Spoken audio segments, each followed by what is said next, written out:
त्रिवेणी संगम और पुण्य भूमि तीर्थराज प्रयाग, जहां धार्मिक, राजनीतिक और साहित्यिक गतिविधियां अपनी ही तरह से मुखरित होती रही हैं।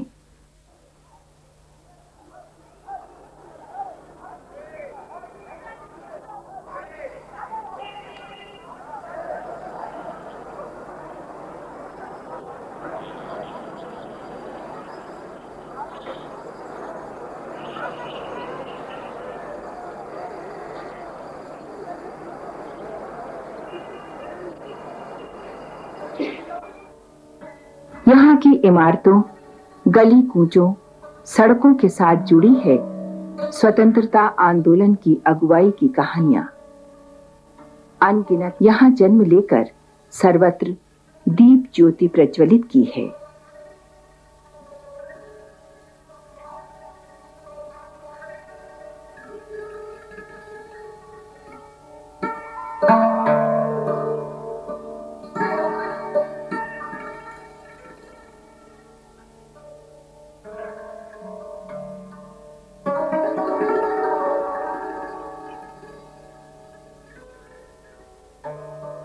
इसी पुण्य भूमि में महामना पंडित मदन मोहन मालवीय ने भी जन्म लिया और समूचे राष्ट्र में शैक्षिक, सांस्कृतिक परंपराओं को एक दिशा प्रदान की।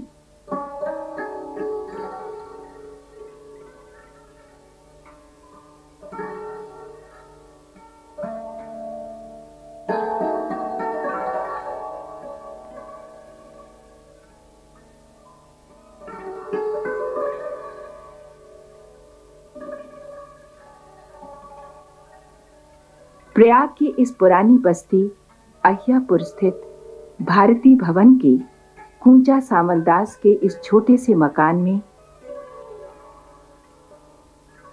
पंडित ब्रजनाथ और श्रीमती मूना देवी की 5वीं संतति के रूप में 25 दिसंबर सन 1861 को एक बालक का जन्म हुआ, जिसका नाम मदन मोहन रखा गया। घर की प्रारंभिक शिक्षा के बाद मदन मोहन को श्री हरदेव गुरुजी के श्रीमदक्षर पाठशाला में, जिसे आज श्री धर्म ज्ञानोपदेश पाठशाला कहते हैं, भर्ती करा दिया गया।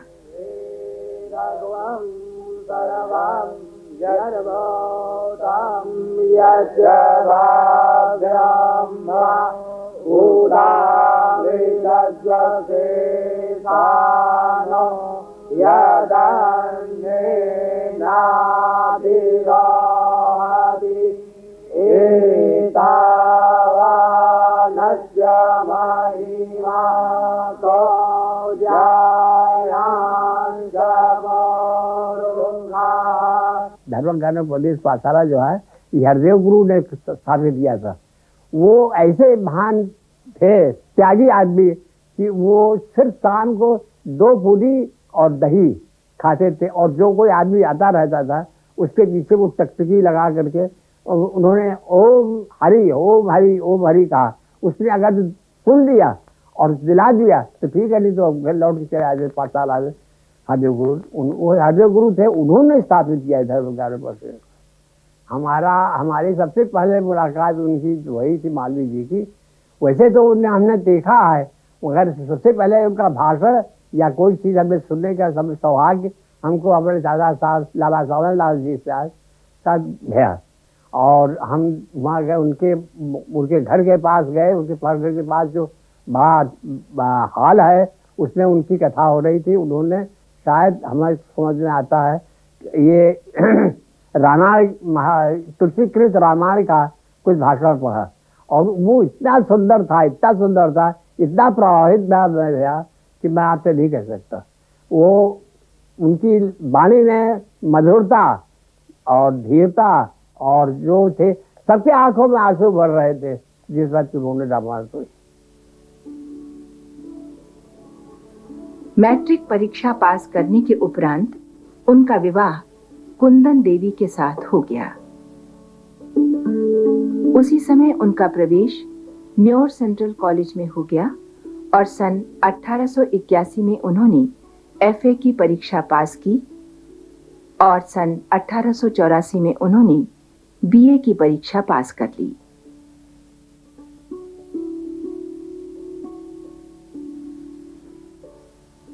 निर्धन परिवार में जन्म लेने के कारण वो आगे की शिक्षा नहीं ग्रहण कर सके और अपनी माताजी के कहने पर सन 1885 में उन्होंने 40 रुपए मासिक पर गवर्नमेंट स्कूल में अध्यापन कार्य आरंभ कर दिया।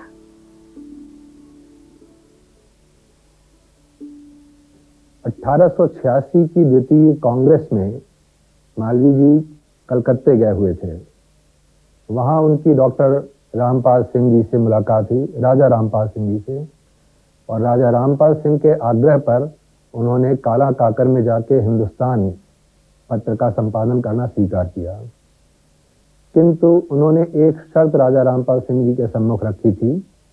वो ये शर्त थी कि क्योंकि राजा महाराजा लोग वैभव में रहते थे, उनकी बहुत सी चीजें ऐसी होती थीं जो मालवीय जी के हिसाब से उनके अपने व्यक्तिगत मत के अनुसार सर्वथा उचित नहीं थी। उसमें सबसे अधिक उनको विरोध था कि यदि कोई मद्यपान किए हो तो उस समय उसे हर किसी से नहीं मिलना चाहिए। अतः वहाँ की पत्रकारिता स्वीकार करने की शर्त में उन्होंने ये बात रखी थी कि मैं संपादकत्व तभी करूँगा जब कभी भी किसी भी दिन आप मद्यपान किए हों, उस समय मुझे अपने पास न बुलाएं। राजा रामपाल सिंह जी ने उनकी ये शर्त सहर्ष स्वीकार कर ली थी और महामना ने जाकर के काला काकर में हिंदुस्तान का संपादकत्व प्रारंभ किया। उसके बाद खूब अच्छा पत्र चला, अच्छा उनका आपस में सामंजस्य था, पत्र की अच्छी शोहरत भी हुई। किंतु इत्तेफाक से एक दिन कुछ वर्षों के बाद में राजा रामपाल सिंह जी ने जब महामना को बुलाया अपने पास, उस समय संभवतः वो मद्यपान कर चुके थे। अपनी शर्त के अनुसार महामना जी ने उनके पास दूसरे दिन अपना चाक पत्र भेज के यह आग्रह किया कि क्योंकि शर्त का उल्लंघन हो गया जिस शर्त पर वो आए थे, इसलिए उन्हें इस पद से मुक्त किया जाए। उस हालत में राजा रामपाल सिंह जी ने अपनी एक दूसरी शर्त महामना जी के सामने रखी और उन्होंने ये कहा कि यदि आपके ऐसा व्यक्ति वकालत करे तो संभवतः देश के और भी विशिष्ट जो क्षेत्र हैं उनमें उनका योगदान अधिक हो पाएगा। उस समय तक महामना जी ने वकालत पढ़ी नहीं थी, किंतु राजा रामपाल सिंह के आग्रह पर, उनकी इस शर्त पर कि वो तभी उन्हें मुक्त करेंगे जब वह वकालत करने की स्वीकृति दे देंगे, महामना जी ने वकालत पढ़ी और वकालत पढ़ने के बाद में इलाहाबाद हाई कोर्ट में वकालत शुरू की। उनके एक मित्र लाला ब्रजमोहन लाल जी भल्ला के पास साहित्य और दर्शन की पुस्तकों का अच्छा संग्रह था। उन्हीं के सहयोग से मालवीय जी ने 15 दिसंबर सन 1889 को एक सार्वजनिक पुस्तकालय की स्थापना की, जो बाद में भारतीय भवन पुस्तकालय के नाम से प्रसिद्ध हो गया। इलाहाबाद में मालवीय जी का एक स्थान भारतीय भवन है। यहाँ भारतीय भवन पुस्तकालय की स्थापना महाराणा मालवीय जी ने कराई। भल्ला परिवार ने मालवीय जी को की प्रेरणा से अपना सब कुछ उसमें दान दिया, स्थान दिया, बिल्डिंग बनवाया। तो मालवीय जी की प्रेरणा थी और मालवीय जी ने भारतीय भवन पुस्तकालय को बनाया और उनका लक्ष्य था कि उस समय अंग्रेजों की हुकूमत थी, कैसे हिंदी को बढ़ाया जाए, कैसे लोगों में पढ़ने की भावना उत्पन्न की जाए। और भारतीय भवन पुस्तकालय इलाहाबाद का केंद्र बना। जैसे उधर स्वराज भवन था, वैसे भारतीय भवन इधर था जहाँ लाला लाजपत राय आते थे। और हमारे पुस्तकालय में, भारतीय भवन पुस्तकालय में स्वयं श्रीमती कमला नेहरू, जवाहरलाल नेहरू और तमाम लोग आते थे और क्रांतिकारियों का अड्डा बन गया था। स्वाधीनता की लड़ाई में एक स्थान हो गया था। उसी बहाने अंग्रेजों के समय था, छापा पड़ता था, मगर वो काम चला और भारतीय भवन पुस्तकालय मालवीय जी की देन, उनकी प्रेरणा से बनी। सन 1891 में उन्होंने कलकत्ते से एलएलबी की परीक्षा पास की और सन 1893 में उन्होंने इलाहाबाद उच्च न्यायालय में वकालत आरंभ कर दी। वकालत शुरू करने के बाद में महामना जी का नाम इलाहाबाद उच्च न्यायालय के कुछ ही वर्षों में ऊपर के 4 वकीलों में लिया जाने लगा। पंडित सुंदरलाल जी, पंडित मोतीलाल नेहरू जी, जैन चौधरी साहब, इन 3 लोगों के बाद उनका दर्जा इलाहाबाद के सबसे अच्छे वकीलों में शुमार हो गया था। ऐसी हालत में उनको लोग ताज्जुब किया करते थे कि आखिर आप ऐसी अच्छी अंग्रेजी कैसे बोलते हैं, या बाकी भी जिस तरह से वो केस की तैयारी करते थे उस केस में इतने दत्तचित्त होकर के आप कैसे केस की तैयारी करते हैं। उनका उद्देश्य हमेशा यह रहता था कि जो काम किया जाए वो बहुत ही अच्छी तरह से किया जाए, और केस करने के पहले वो स्वतः इस चीज को हमेशा अपने मन में देखा करते थे, अपने मन में विश्वास करते थे कि जिस किसी का पक्ष वह प्रस्तुत कर रहे हैं वह पक्ष सही है अथवा नहीं है। पंडित मदन मोहन मालवीय में 3 गुण विशेष रूप से विद्यमान थे: मुकदमे की पक्की तैयारी, प्रभावशाली वाणी और मुकदमे को ऐसे ढंग से रखने की कला कि सुनने वाला तत्काल बात मान ले। मालवीय जी ने अपनी एक तीव्र आकांक्षा के कारण वकालत छोड़ दी थी, किंतु जब चौरी चौरा के केस में 100 करीब 150 व्यक्ति लोगों को फांसी की सजा हुई, तो उस समय कांग्रेस को ये तय करना पड़ा कि हाई कोर्ट में इस केस की बहस कौन करेगा। लोगों ने पंडित मोतीलाल नेहरू जी से प्रार्थना की कि वो इस केस को करें हाई कोर्ट में, किंतु पंडित मोतीलाल जी ने कहा कि यदि इस केस को कोई सबसे अच्छी तरह कर सकता है तो महामना मालवीय कर सकते हैं। कांग्रेस के विशेष आग्रह पर महामना मालवीय जी ने कई वर्षों बाद, 10-12 वर्षों बाद फिर से हाई कोर्ट में जाना स्वीकार किया, और उस केस की अपील में उन्होंने जो बहस की, तो इतिहास में लोग कहते हैं ऐसा कभी पहले नहीं हुआ। उनकी बहस खत्म हो जाने के बाद में सर ग्रिमवुड मेयर्स जो चीफ जस्टिस थे वो बेंच में थे, उन्होंने उठ को दौरान आर्गुमेंट 3 बार उन्होंने उठ के बाउ किया था, झुक करके महामना जी को उन्होंने सम्मान प्रकट किया था, और उसके अंत में उन्होंने ये कहा था कि इस केस का क्या नतीजा होगा ये तो अभी हम नहीं कह सकते हैं, हम इसका निर्णय अपने पास सुरक्षित रखते हैं, किंतु हम इतना अवश्य कह सकते हैं कि जिन लोगों का केस महामना ने बहस किया है, महामना से अच्छा इस केस को कोई बहस नहीं कर सकता था, और इन मुवक्किलों के जो भावी पीढ़ी वाले हैं वो महामना मालवीय के हमेशा ऋणी रहेंगे। सन 1901 में पंडित मदन मोहन मालवीय को इलाहाबाद नगर पालिका का वाइस चेयरमैन चुना गया, और इस पद पर वे 3 वर्ष तक बने रहे।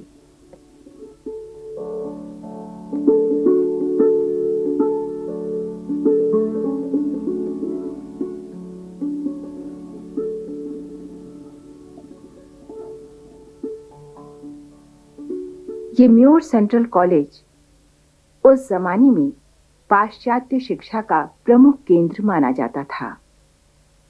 सन 1887 में इलाहाबाद विश्वविद्यालय की स्थापना से म्योर सेंट्रल कॉलेज की महत्ता बढ़ गई, और यहाँ विद्यार्थियों की संख्या बढ़ने लगी। ऐसे में मालवीय जी ने एक छात्रावास बनाने के लिए घूम घूम कर धन एकत्र किया, और सन 1901 में मैकडॉनल्ड हिंदू छात्रावास की स्थापना की, और आज ये मदन मोहन मालवीय यूनिवर्सिटी कॉलेज के नाम से प्रसिद्ध है। सन 1903 में ही उन्हें उत्तर प्रदेश विधान परिषद का सदस्य मनोनीत किया गया, और सन 1920 तक वो सदस्य बने रहे।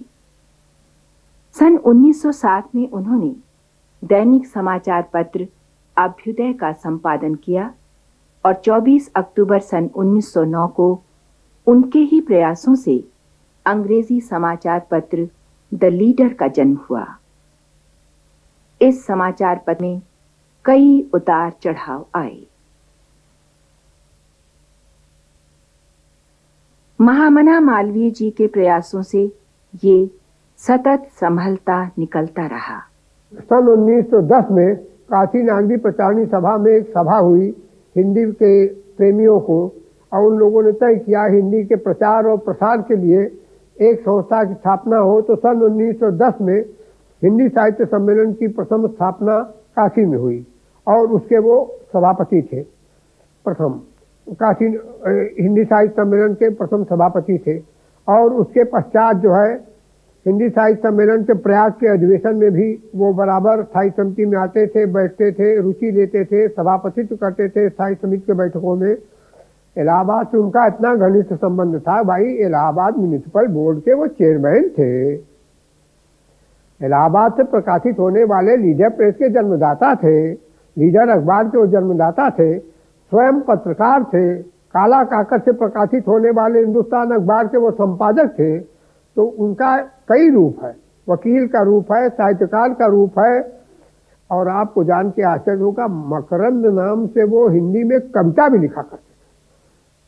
घट घट व्यापक राम जप रे, मत कर बैर झूठ मत भाखै, मत पर धन हर मत मद चाखै, जीव मत मार जुआ मत खेले, मत पर तिय लख यही तेरो तप रे, घट घट व्यापक राम जप रे।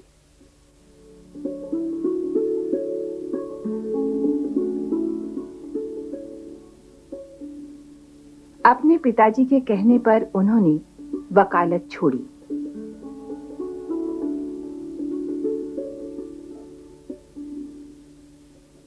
इकतीस दिसंबर 1905 को उन्होंने काशी हिंदू विश्वविद्यालय की योजना प्रस्तुत की और 1 जनवरी सन 1906 को गोपाल कृष्ण गोखले की अध्यक्षता में काशी में ही हिंदू विश्वविद्यालय स्थापना की औपचारिक घोषणा हुई और फरवरी सन 1916 को वसंत पंचमी के दिन विश्वविद्यालय का शिलान्यास किया गया। भामना पंडित मदन मोहन मालवीय भारतीय स्वतंत्रता संग्राम के एक बड़े सेनानी थे।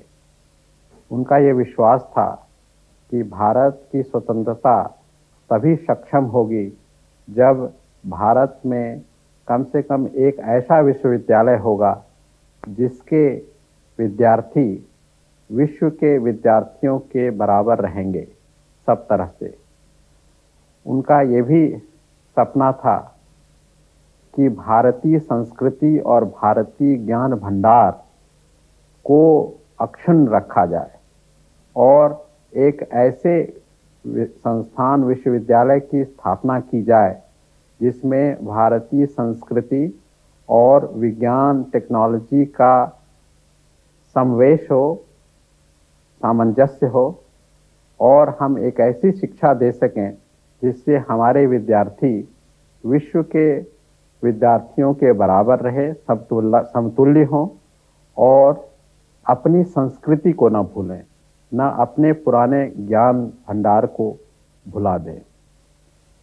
उनकी ये कल्पना थी कि ये वाराणसी जैसे पवित्र नगरी में ही हो, क्योंकि वाराणसी का इतिहास रहा है सदियों का, जिसमें ज्ञान, विज्ञान और संस्कृति का भंडार रहा है।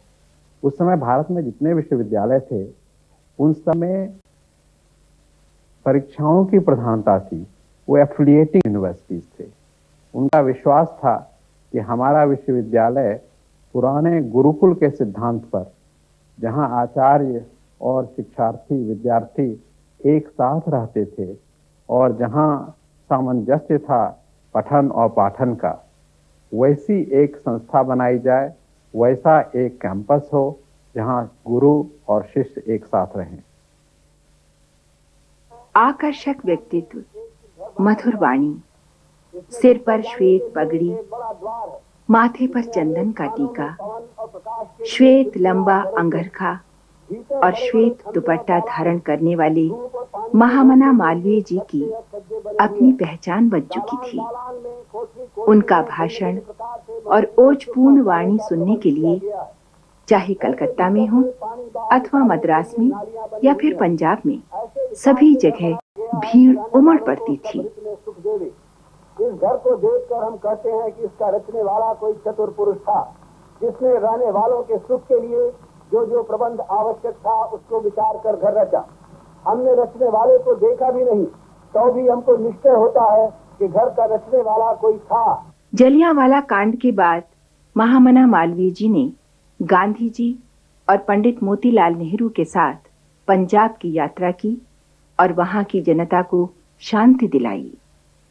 सन 1930 में लोकमान्य तिलक की पुण्यतिथि पर बंबई में महामना मालवीय जी ने सरदार पटेल के साथ मिलकर जुलूस निकाला। उन्हें गिरफ्तार किया गया। दिल्ली कांग्रेस समिति के समय भी उन्हें गिरफ्तार किया गया और नैनी सेंट्रल जेल इलाहाबाद में कैद कर दिया गया। नैनी सेंट्रल जेल में पंडित जवाहरलाल नेहरू और आर.सी. पंडित पहले से ही सजा भुगत रहे थे। वहीं मालवीय जी ने जर्मन भाषा का अध्ययन किया।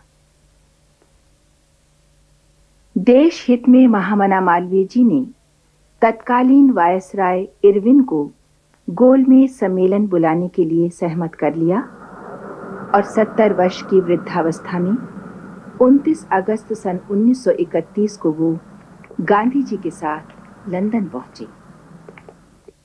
वहां उन्होंने ऐतिहासिक भाषण किया।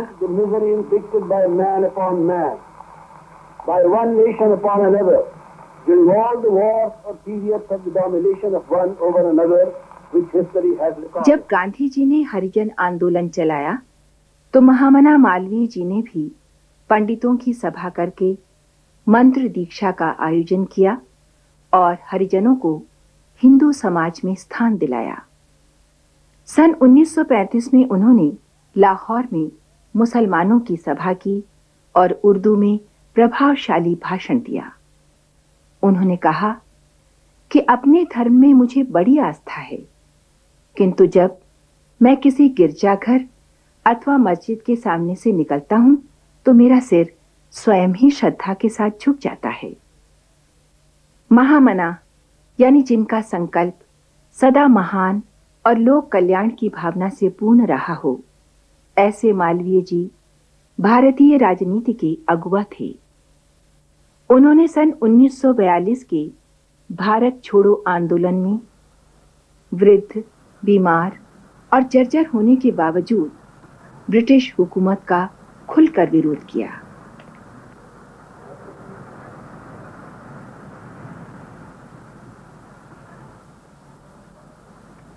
भारती भवन पुस्तकालय, हिंदू छात्रावास,